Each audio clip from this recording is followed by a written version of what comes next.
Okay, everybody, welcome to our class tonight. I apologize for the last minute change. It really isn't the weather that caused me to do this. I'm just a little under the weather today. So I'm going to do the class online today. I apologize to commuters if they were in the middle of this. I didn't do this because of of the weather, although I'm sure some people find it convenient. It was inconvenient for others. So it was more of me. I can't cancel class for not feeling well because we have the midterm uh, on Tuesday in this class. So what I'm going to do is I'm going to share my whiteboard and I'm going to go over questions. So what I'm going to ask that you do is just let me write the solutions and then you can go back and ask me questions after I'm done. So let me finish each question first before you say anything in the chat or answer or ask anything verbally. The only thing you should interrupt me on is if there's obviously a blatant error that I've made, like we do in class.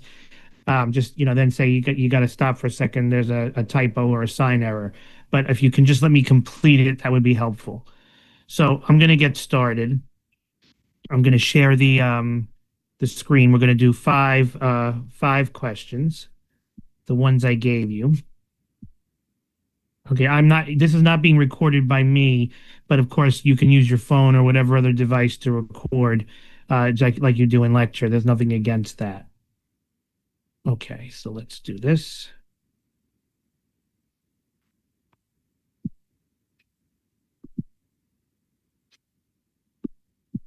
All right, so we will begin one at a time here.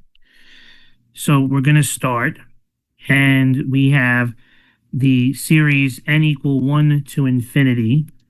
And we had one of the questions was log of n. I may be doing them out of order, but it doesn't matter. Log of n plus 1 x to the n. And I asked here for the interval of convergence. So I may be doing some of these out of order, but I promised to cover all five that I gave you. So in this question here, you're being asked to find the interval of convergence. So you're using the absolute ratio test. So I'm actually going to do that on this slide here. Limit as n goes to infinity. And we're going to have here log of n plus 1 x to the n plus 1 over log of n plus 2. And again, this is in the absolute value, multiplied by log of n plus 1 over log of n x to the n. So this is what we have that has to be simplified. So what's going to happen here is we have the limit as n goes to infinity. And really the only thing that cancels here is essentially these two things. And we just wind up getting x.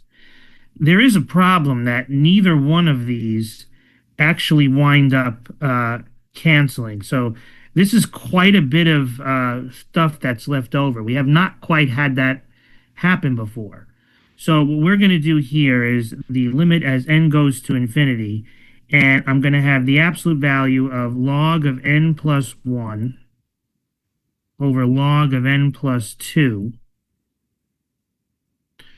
times log of n plus 1 over log of n, and then we have multiplied by x right here. Now here's the interesting thing, how to compute these limits. The limit applies to each one of these things. So I'm going to actually do that up here. Those limits are infinity over infinity, so they're quick L'Hopital type limits. So what's happening is I'm doing L'Hopital's rule on the side to show you what actually happens here. So if I do L'Hopital's rule, I wind up getting the limit as n goes to infinity. The derivative of n plus ln of n plus 1 is 1 over n plus 1 divided by 1 over n plus 2, which when you fix this is the limit as n goes to infinity of n plus 2 over n plus 1. By coefficients of the highest power, this will come out to be 1. In fact, this will be 1, and this will also be 1 for the same reason. This is also a same L'Hopital, same idea as we did here. Both of these turn out to be 1 times 1, and we just get the absolute value of x. So what made this one a tiny bit harder is that the limit was hard because there was very little cancellation, but there were two L'Hopital, easy L'Hopital rule limits that produced 1 over 1 here. So now I have the absolute value of x, and I will go back to this slide in a minute. I just want to complete the interval of convergence here. So let me just give everybody a minute to copy this slide, and I can, of course, go back for you. Okay, so I'm going to go back here now, and I know I converge when the absolute value of x is less than 1. Whatever I get for this here, I just set less than 1, and that's when I converge. So we know we're going to converge from -1 to 1. That's definitely happening, and we're diverging outside. So this is convergence from -1 to 1 here. That's what we're doing, and we diverge on the outside. Now it's time for endpoint checking. So what we do is we test x is equal to 1. So if we test x is equal to 1, we get 1 to the n. So if we test x is equal to 1, 1 to the n makes that go away, and we're just left with this. And this is actually very similar to the limit idea again. If you try the limit as n goes to infinity of this, you wind up getting limit as n goes to infinity of 1 over n divided by 1 over n plus 1, which is just when you do the reciprocal, limit as n goes to infinity of n plus 1 over n. This is going to turn out to be 1. 1 is not equal to 0. This is the divergence test right here. This is the divergence test, and we have divergence. So the limit is not equal to 0. How did I get that series again? I just made x1, 1 to anything is just 1, so that part goes away, and I have this part here. So we have divergence. Now, at the same time, we will test x is equal to -1. And the only difference now is that -1 to the n must stay in the mix. It doesn't go away. So the series I have here is log n over log n plus 1, and then we have -1 to the n. Now, at first glance, someone might say, oh, look, alternating series test. But because this limit, which we just did, does not equal 0, the alternating series test has no chance of happening. So once again, we're going to diverge by divergence test for the pretty much the same reason. This is the exact same thing that happened in the other problem I gave you in class on Tuesday. So this is diverged by the divergence test. Also, you would attempt the alternating series test, but this thing here does not go to 0. Go ahead, question. Do you have to name the test? You do. So you have to say the divergence test here, and you have to say divergence test here. So for the for the -1, technically, last time you said it would be DNE. So can we say it diverges because it's yes, does not exist? Yeah. So you can either say this limit is equal to 1, but you're right. The divergence test is technically the limit based on the whole thing. So the limit as n goes to infinity of this thing is technically with the -1 to the n. It's plus minus 1, which is DNE, but DNE doesn't equal 0. So technically, you're right. The divergence test encapsulates the whole thing. But if you just said, well, I know this limit is 1, so therefore the whole thing cannot be 0, I'm okay with that too. So either way, it's divergence. Go ahead. Also, on the previous slide, when you took the limit of ln of, so you converted to 1 over n plus 1 over 1 over n plus 2. Do we have to show that step, or can we go straight from that to like absolute value of x is less than 1? Yeah, I mean, if you could just argue that, if you could just show me that these two limits are 1, that I would take. But I don't know how you would know that. But if you would just say that these limits are 1, that's fine. Okay, thank you. Sure. The final interval of convergence then is just the open interval -1 to 1. This is our answer here. There's there is divergence at the endpoints. Two of these questions that I Okay. did, the one in class and the one today, was divergence test of the endpoints. The other endpoint testing you should know just in case it comes up. Wait, I just have a question about the last part. Yeah, sure. So you're saying that it diverges on both sides because I guess the sort of the function net doesn't, the limit is equal to one in both cases. So for the same reason, it diverges on both sides. Exactly, because there's no Okay. the limit is not zero. So if the limit does not have any chance of being zero, it automatically has to diverge. That's exactly right. Wait, sorry, I'm confused. The limit does converge to one, no? Okay, so the limit for the first guy here goes to one. This limit here goes to one, but the alternator makes it go plus minus one over and over. So that's why the limit is dne of the whole thing. Oh, so it wouldn't be open interval -1, comma, close interval one. It would just be open all throughout because the entire thing is divergent. It's divergent at the endpoints and only convergent on the inside. Okay, thank you. The other thing to know here at the endpoint testing, there's three tests that you have to know that come up that and I'll restrict it to this divergence test. You should know AST in case that works at an endpoint, and you have to use a P series. So those are things you can use at the endpoints that come up a lot. So just make sure that you can test endpoints with those three tests. All right, I'm gonna keep going. All right, let me go to the integral, one of the integrals. I think I gave you the integral of x squared, no, x secant squared x. So I'm not doing these in any particular order.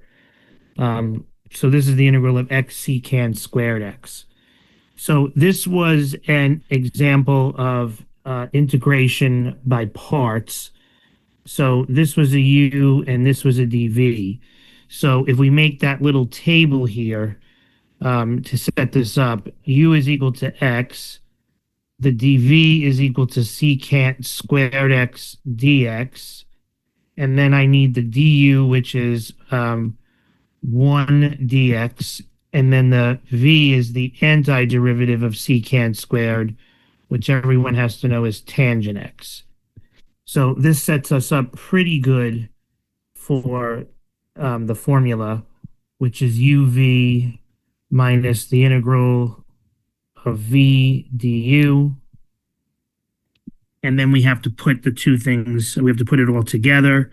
So then we have x tangent x minus the integral of tangent x dx. So now this all comes down to whether or not you can integrate tangent x.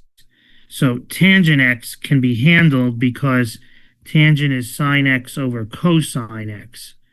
So the last integral has to be handled using u substitution. So u is cosine x here, and du is minus sine x dx. So this will actually work out really well. It's x tangent x minus the integral. Well, you already have a minus there, so that's a minus minus plus, and then it becomes just 1 over u du. So once you finish this off, it's x tangent x plus natural log of the absolute value of cosine x plus c. And that's the final answer to that question I gave you. So this was a use. Yeah, go ahead. I had a question. So is there a reason you did u as cosine and not sine, or can we Yeah, do either? not 9 out of 10 times in use substitution when there's a fraction. Not every time, but 90% of the time, u is the denominator. Okay, thank you. All right, let me keep going. Stop me if you need me. Let me just go back, make sure everybody has that. All right, let's take a look at the third one. All right, so I think I gave you the integral. Correct me if I'm wrong. So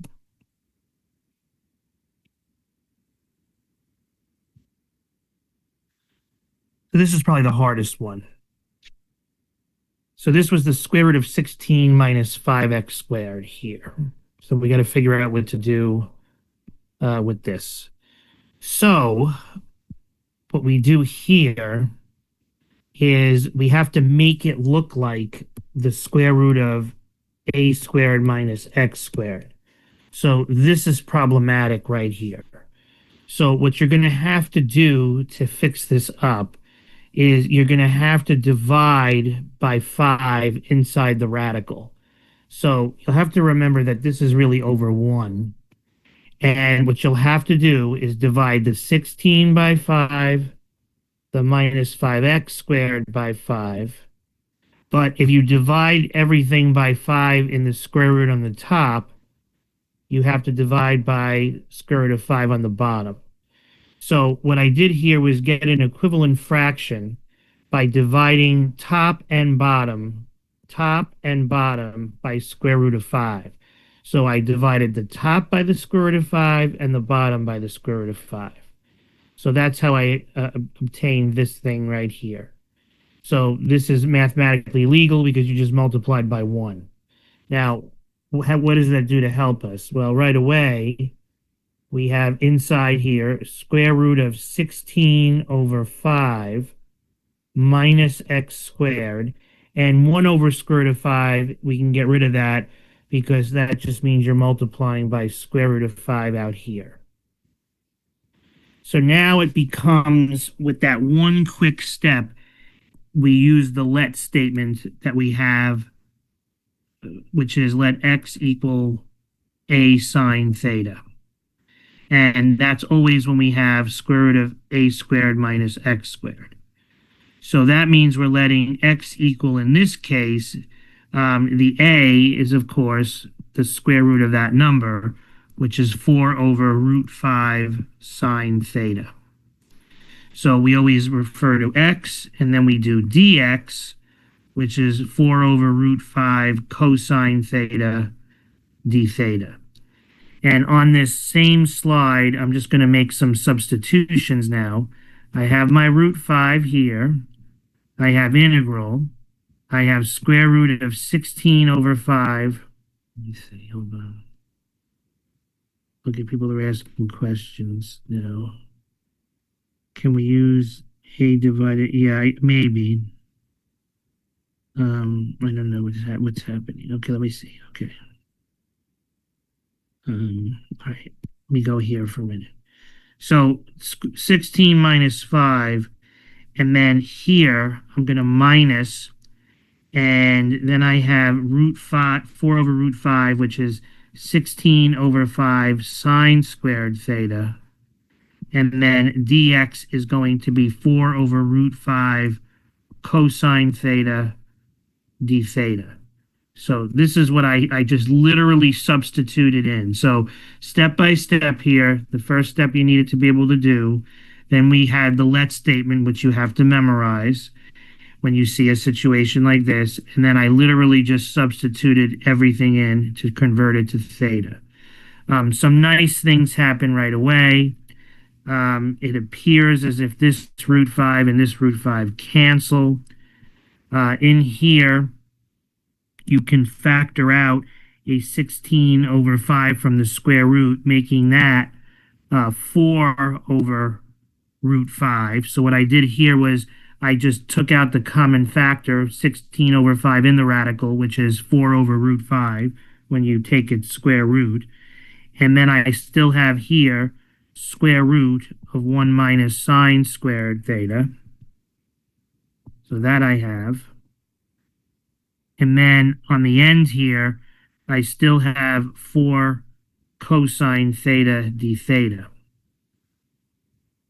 Okay. So now I have 4 times 4, which is 16 over root 5. Square root of 1 minus sine squared is cosine squared. but the square root of cosine squared is cosine theta, and there's another cosine theta, and then there's a d theta. And then when that's done, I have 16 over root 5 integral of cosine squared theta d theta. So now I have to integrate, but I want to make sure everybody is with me up until this step right here. So just take a look. Go ahead. Can you please state how you got from 16 over 5 to 1, like from the pink line to the black line?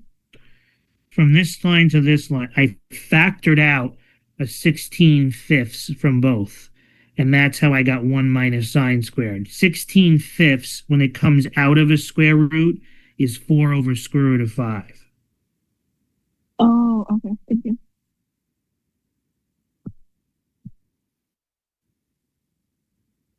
The term outside was the 4 over square root of 5, but there's another 4 here, which combined with it to be 16.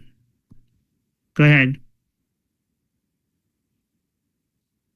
I was confused about the first step. Why are you dividing by radical 5? And like, how can you do that inside the radical? So what I'm doing is I'm dividing top and bottom. I'm dividing this by radical 5 and this by radical 5. No, I take that back. I'm dividing this by 5 and this by 5. Now, if I divide the top by 5, that means I'm also dividing the denominator, which is an invisible 1. I'm dividing that by 5. But a 5 inside the radical is a radical 5 instead. So all I did was multiply this by 1 over root 5 times 1 over root 5, which is multiplying it by 1. So I get an equivalent expression.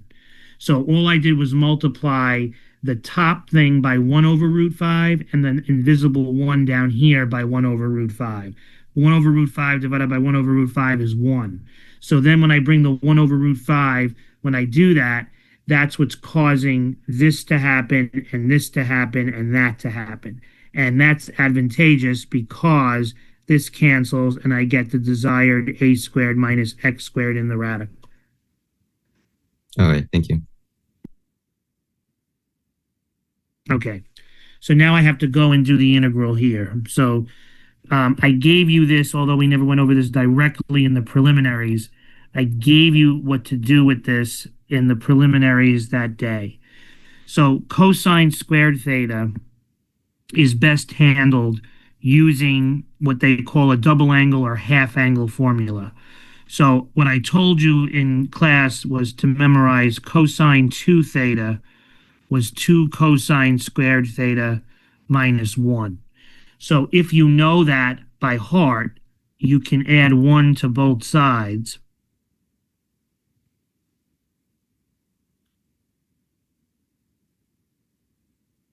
And this is equal to 2 cosine squared theta. And if you divide by 2, you can replace cosine squared with that, which is going to be helpful. No, this is not being recorded. No. So cosine 2 theta plus 1 divided by a half. So what happens here is 16 over the square root of 5 integral. And what we're doing now is we are going to literally write this in here. And this is going to be very, very helpful for us. So I'm using what we call the half angle or double angle formula, which you have to memorize. So this is what we have right here. Now, why did I do such a thing? Because if you do this, you can split this into 2 pieces. Actually, you can split it into 2 integrals. The integral of the sum is the sum of the integrals.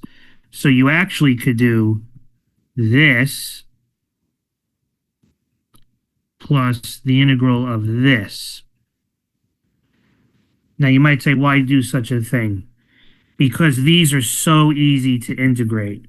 So let me explain why these are easy to integrate. The first one is 16 over root 5. And this here, the antiderivative of cosine linear, we've talked about this before, is 1/2 sine linear. So it's just this. And there's already a 1/2 there. So I have 16 over root 5, and that's what happens right here.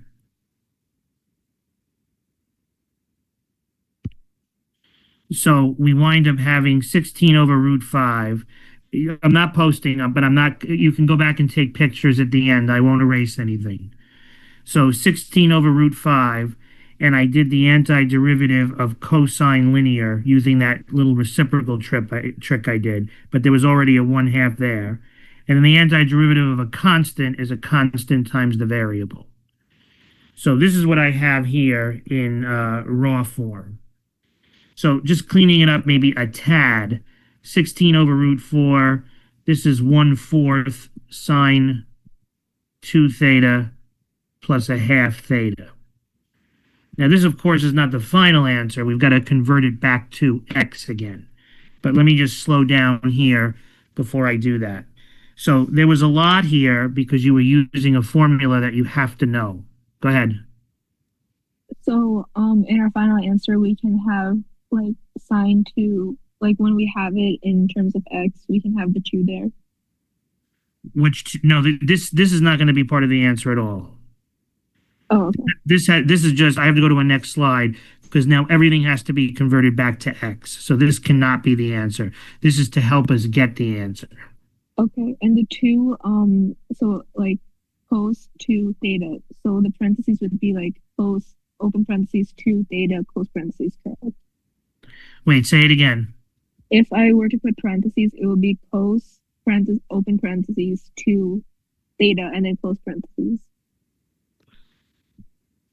You talking about where? Here? Yeah. So you don't need the parentheses around here. I was just accentuating that. It's you don't need them here. Okay. I'm not, Like, yeah. So, because I was wondering, when we go back to converting theta, do we just multiply it by 2 since? No, I have to teach you how to do that. No, Okay. now I know what you're saying. No. That's Yeah. going to be something I do in a minute. Let me see Okay. R1. If you factor out a 5 from the start, do you need to do it? No, you could do it that. You can also do it that way too. As long as you come up with the same thing, it's okay. There's many ways of thinking about that beginning first algebra step here. All right, so now let me write down what I have here because this is going to be interesting. I have 16 over square root of 5, and then I have 1/4 sine 2 theta, and then I have plus 1/2 theta.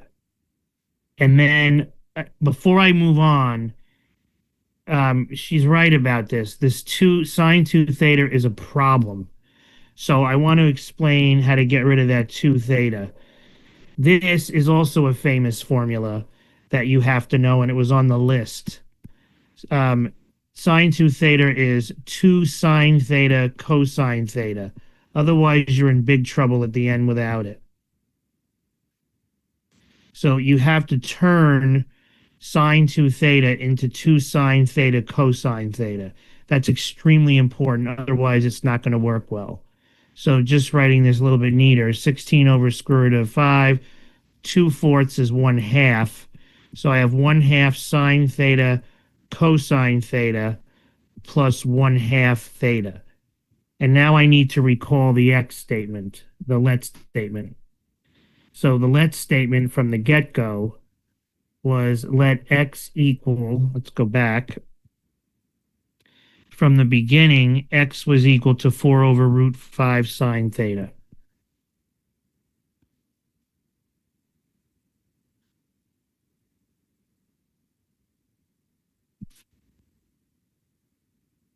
So no, Katie, you can't unfortunately cosine. No, because of the chain rule, it doesn't work. I'm just looking at a direct chat question. I gave you the formulas in the lecture, so if you were here for that lecture, you have them. But at the end, if you remind me, I can try them. But I gave you all the formulas in that lecture, which was one. I believe I gave you all the formulas a week ago today.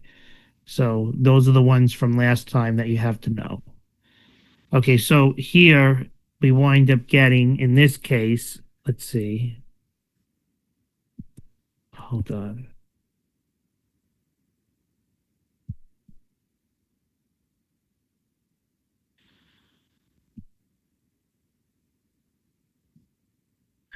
Hold on a minute.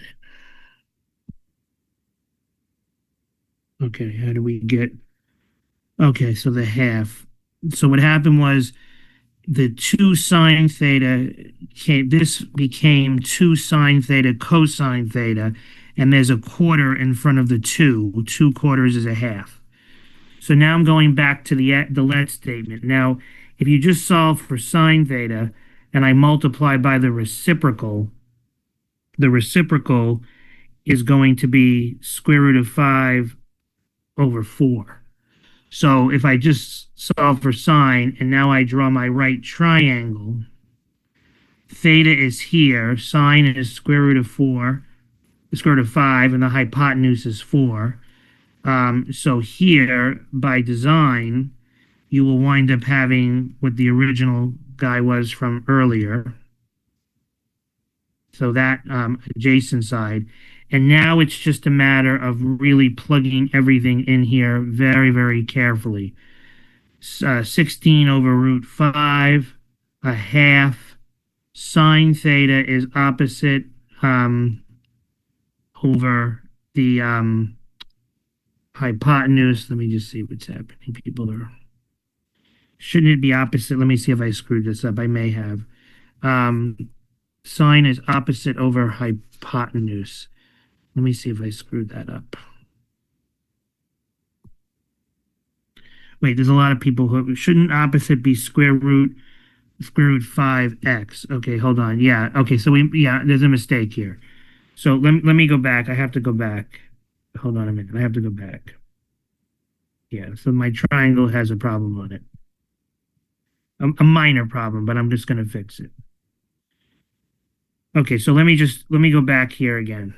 This was my first little mistake tonight. X square root of 5 is equal to 4 sine theta if I cross multiply.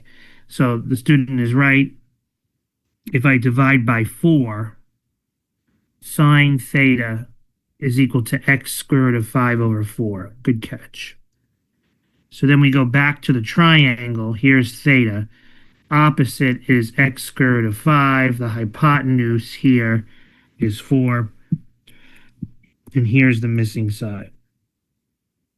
Better. Okay, now we have to substitute. So when we substitute here, it's 16 over square root of 5, a half. Sine theta is opposite over hypotenuse, which is x square root of 5 over 4. Cosine theta is here, the square root of 16 minus 5x squared over 4. And then what I have here is plus the next part. Let me see here.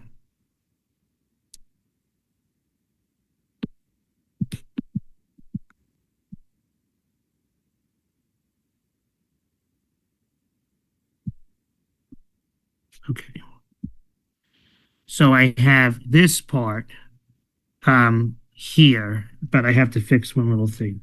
Okay, so I had this, and then I have plus a half theta. Theta is the inverse sine, so you're going to have to do arc sine. I'm going to have to erase this again because there's no room on this. Hold on, let me just read. This will be to your advantage. I'm just redoing it anyway. So at the very end here, I have 16 over square root of 5, half. The sine is opposite over hypotenuse, so I'll just say x square root of 5 over 4.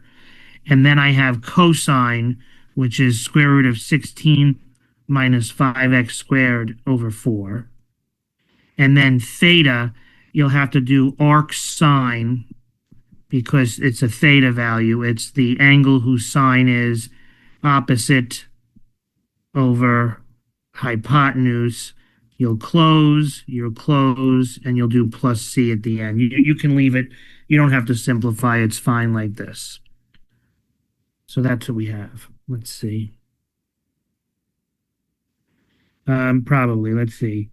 Arc cosine or arc tangent would work also. Did I mean to write square root of 15, 16 minus? Yes, I did. So good catch there. Okay. So that's, yep, typo there. That's good. Okay, good. It means okay. Arc sine because you have no choice. And the angle here is unknown. So you have to write it based on the signs on the sides. So I chose arc sine. So I said that theta is equal to the angle whose side is opposite over hypotenuse. That's called arc sine. So that's how I got that guy right there. Yeah, let's see. Okay, so should there be a half in front? Yes. So, and this is why I always go back and check my work. See, very good. You guys are great. So there's a half here because it's a half theta. So you always have to go back and check. And you should have plenty of time on the test to do this. Let's see. Would it not be 4x? What about what the last student said here? 4x, 4 over x times square root of 5. Did we screw that up? No, I don't think so. I think that one's all right. Yeah, because it's opposite over hypotenuse. Everybody agree so far? Are we good? Little nuances at the Can end there. you please explain the arctan again? Like, shouldn't opposite over hypotenuse can't it just be sine? Wait, where are you here? I lost you. After the triangle, like on the triangle, arc sine. Yeah, but wait, hold on one second. The inverse of sine is not flipped. It's you don't flip it. It's opposite over hypotenuse. So it's not cosecant. So what's happening here? Hold on now. Everything is not going well. All right, hold on. I gotta stop for a second here. Um,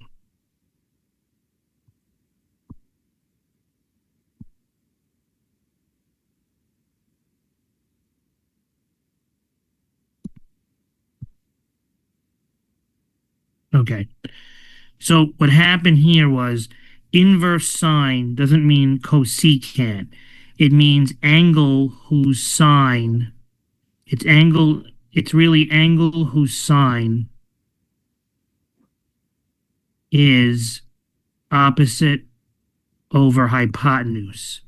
So the theta here is called opposite over hypotenuse, and we call that arc sine of x radical 5 over 4. That's how you do it.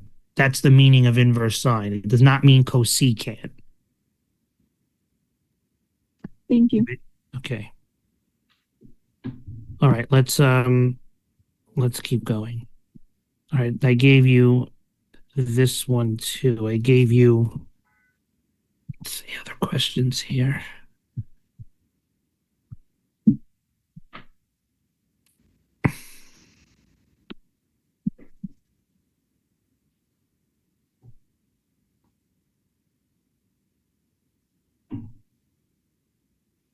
All right, let me go to, I gave the integral of arc tangent of 1 over x dx. I gave that, and then we'll do the partial fractions one last.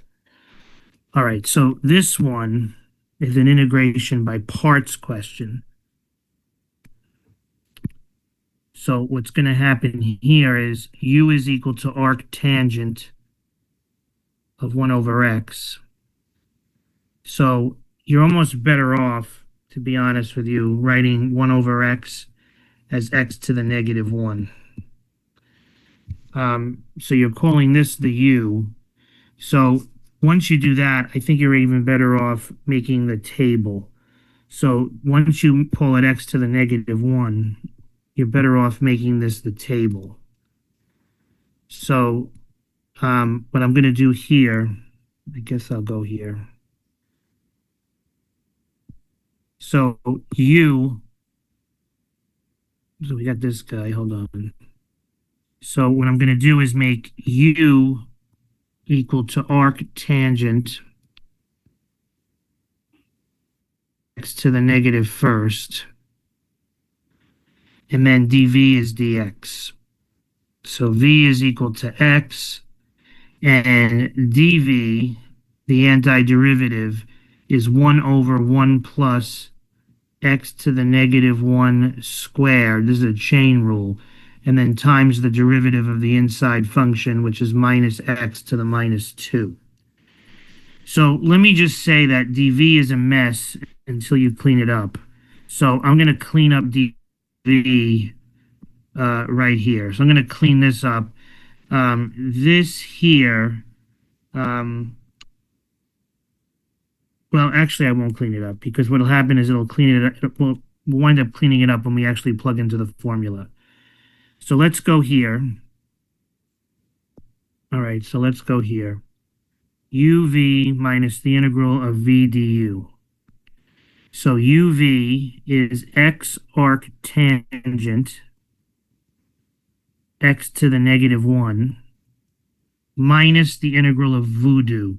So minus the integral, that's minus minus, which is a plus. So that minus is going to go away to be a plus. And then I have the integral here. And this should have been a dx right here too. So right over here, I'm going to have the negative is gone. I have x to the negative second on the top. And I also have, don't forget, the x on the top because it's v d minus the integral of voodoo. This is a u. So this is coming along with this. And then on the bottom, I have 1 plus x to the negative second power dx. So this was me just collecting everything very slowly. I just put these two things together. The negative was a plus, and I have all those things. These two things are on the top hanging out, and on the bottom, I just raised the exponent. I raised this to the power, and I multiplied.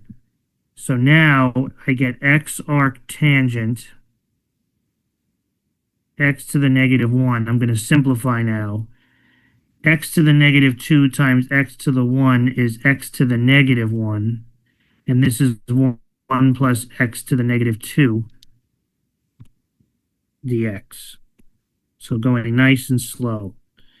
The problem is this is not that easy to figure out just yet.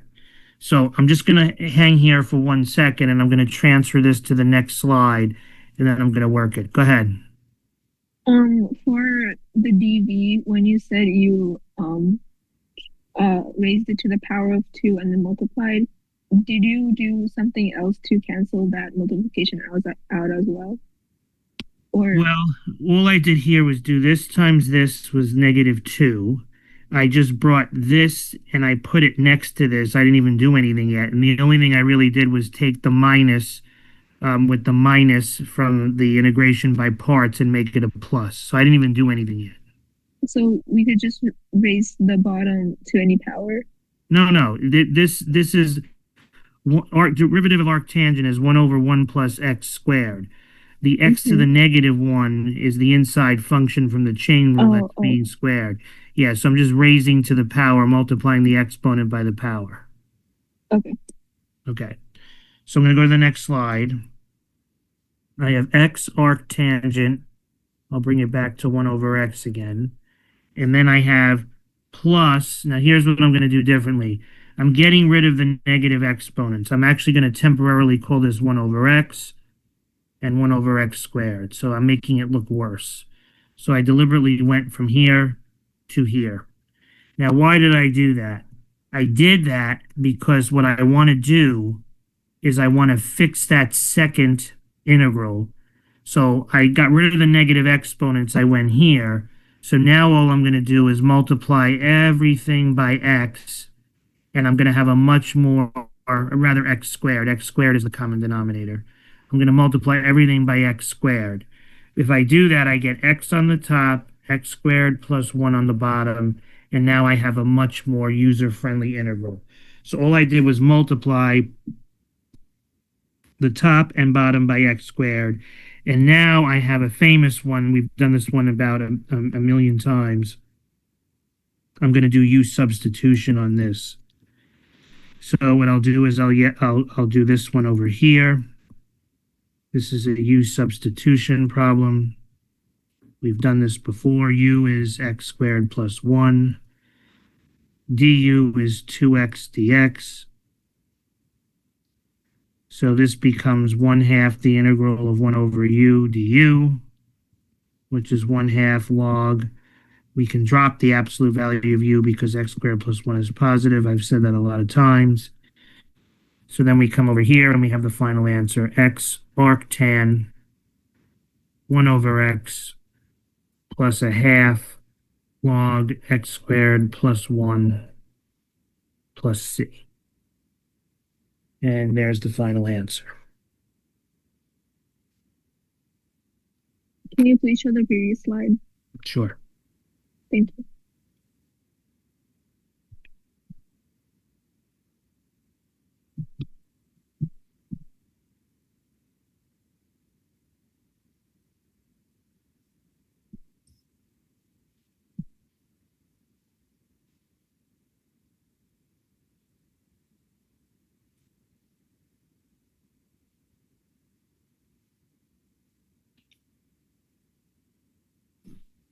No definite integrals. On WebAssign, I had no choice because they wouldn't let me do more indefinite. So that's what so I promise it'll only be indefinite, not definite. Okay, let me do the last one here. Let's see. Okay.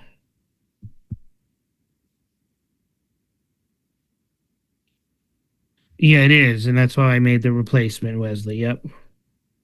Yep. Yeah.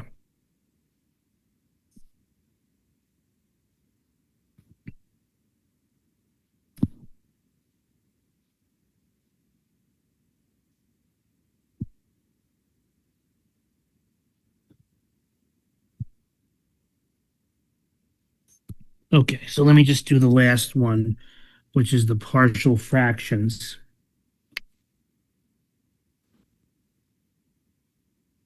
Okay, so let me just pull that one up here.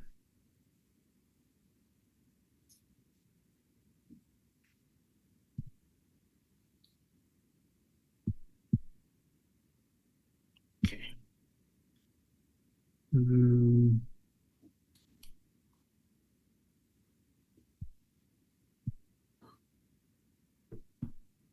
Right. Well, x squared plus 1 is, you would not need the absolute value because that's always, x squared plus 1 is always a positive number. So you just don't need that. All right, let me look at the last one here, which is 6x squared plus x plus 2 over x times x squared plus 1 dx. Okay, so now what I have to do, hold on, somebody has a question. No, you have to then have the absolute value. If you want to just always put the absolute value at log, that's fine. It's just appropriate to drop this at the end. Okay. Oh, also, I have a question for the previous answer, wouldn't the ln have an absolute value on it? No, because that's what we're talking about. You can put it if you want, but when x squared plus 1, that's always a positive number. So you don't need to write it because this is already always positive. X squared plus 1 is already positive. If you wrote it, you would be right. It's just overkill. It's like saying absolute value of 6 when you just say 6. That only works if you're sure if it's positive. So some students, they just always put the absolute value, and that's perfectly fine. I'm just saying it's overkill only in a scenario where the expression is always positive.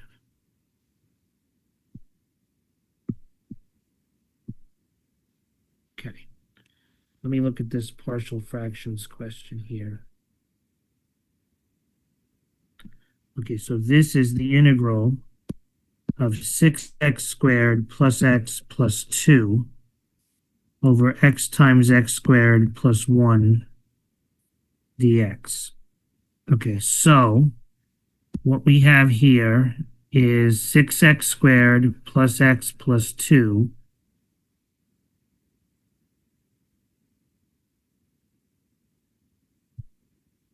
Okay, we have 6x squared plus x plus 2 over x times x squared plus 1. And this is equal to a over x, which is a linear factor, plus bx plus c, because you can't factor the sum of squares. So we talked about this as the configuration. Now what we can do is multiply everything by the common denominator. And then we can just get a times x squared plus 1, and then bx plus c times the x.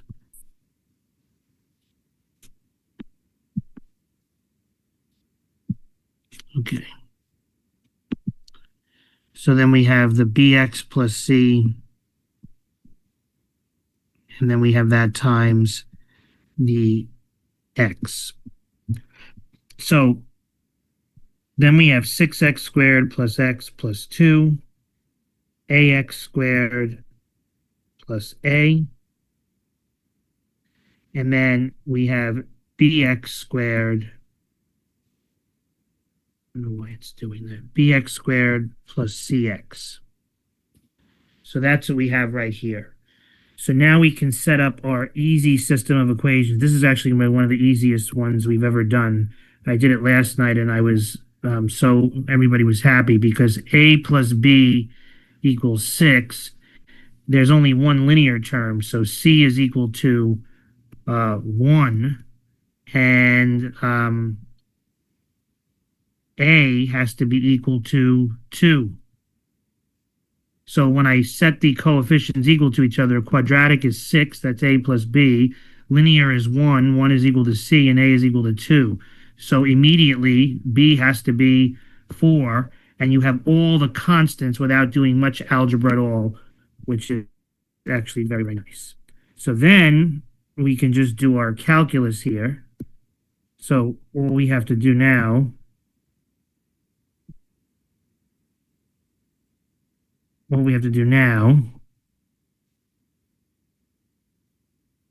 me see. I don't know why this. Okay, I see. All right, so now what's going to happen?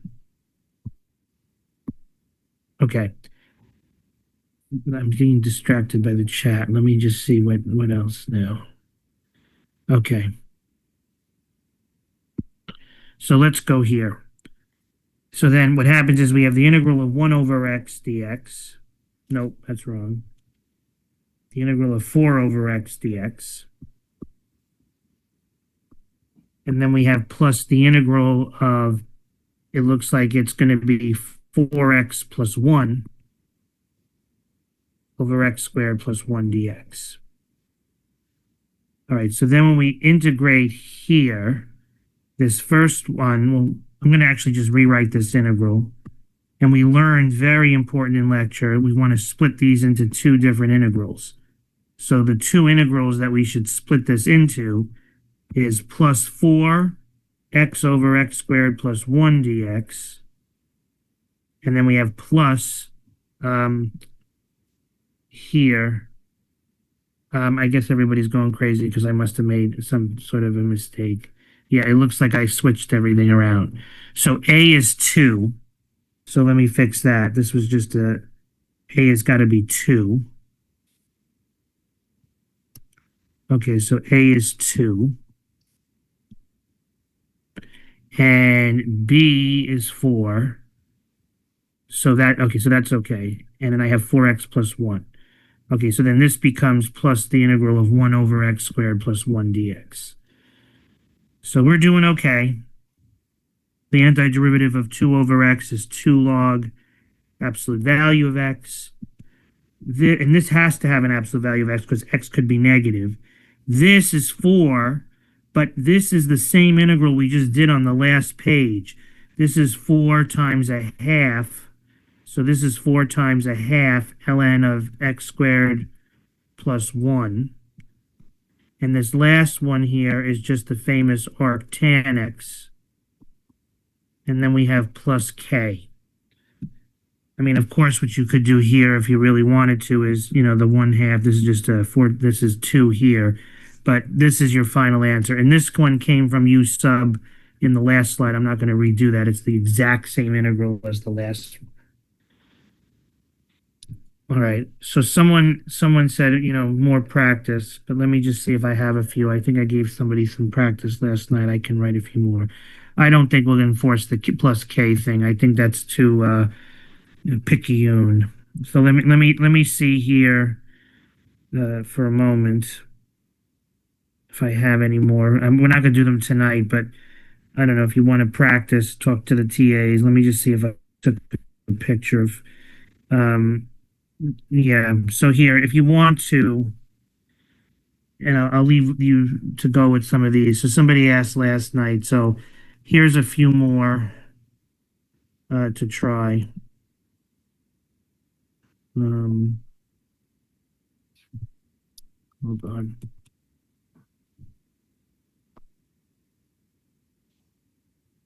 See if I can.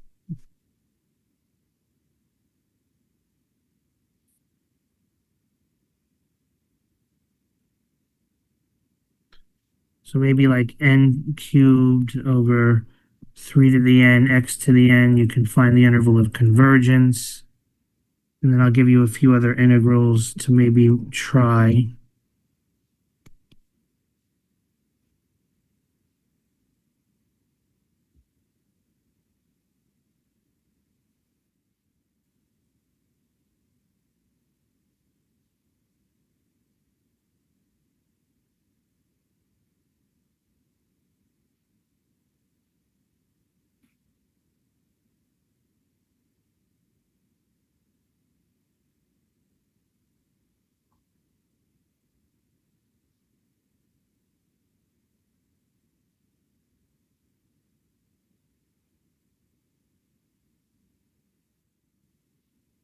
Yeah, so I mean, this is an interval of convergence. This is parts. This is trig substitution. And this is partial fractions.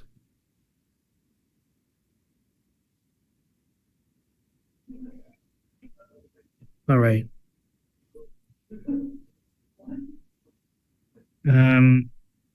Maybe in this,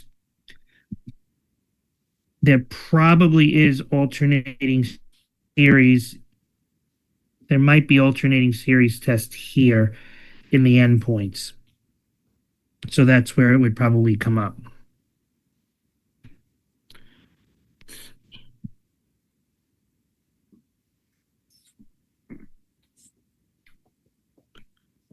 Okay. Yeah, don't worry. I'm not going to ask the factorial one because the factorial one is going to give an interval of convergence of all reals, and then you're not going to check endpoints, and that's too easy. I want you to check endpoints. So I have to give the non-factorial one, otherwise it's going to go too. I want to see you check endpoints. All right, so I'm just going through the slides. If you want to take a picture fast, then I'm going to go. So let me just see here. No, you got to ask TAs for that stuff. You can work together on that or use AI. These are just extra practice. I mean, we can just keep going and going with this. So ask the TAs for office hours or work together on that. All right, so here's one.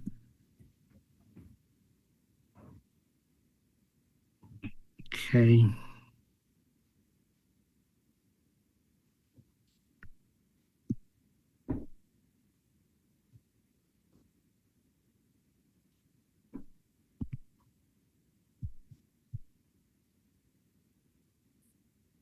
Thank you very much. Yeah, I didn't want to miss tonight.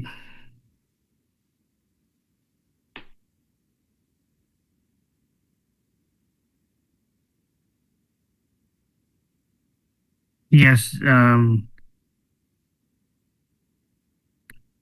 Okay. All right. All right, everybody. Oh yeah, these formulas. Let me just see if I can quickly. So the trig. So I'm going to try to remember. I mean, does anybody have who does anybody have in the notes if you want to write for this guy that's asking me, because I did this last week. Checking if it was Stuart. Say it again. Okay. Say it again. Yay. Brandon, yes? I'm trying to see if you get, is somebody giving him those formulas? I have it. Yeah, I don't know if you It's could, if the person in the chat, if they want them, I don't know if you can just send it over because it's, yeah, there's quite a few of them though, right? Thanks, Jaden.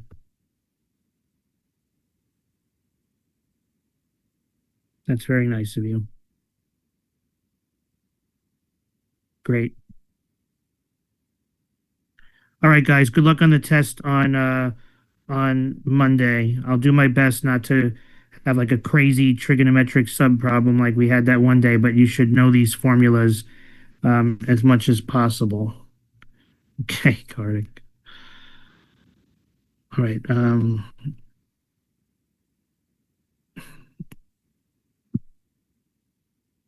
Okay.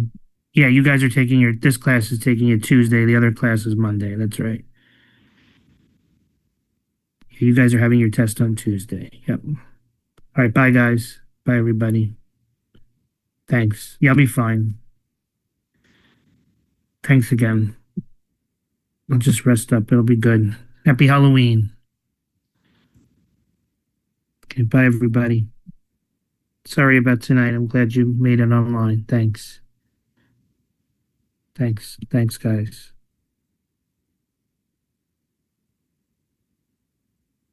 Can you go back to the partial fraction problem?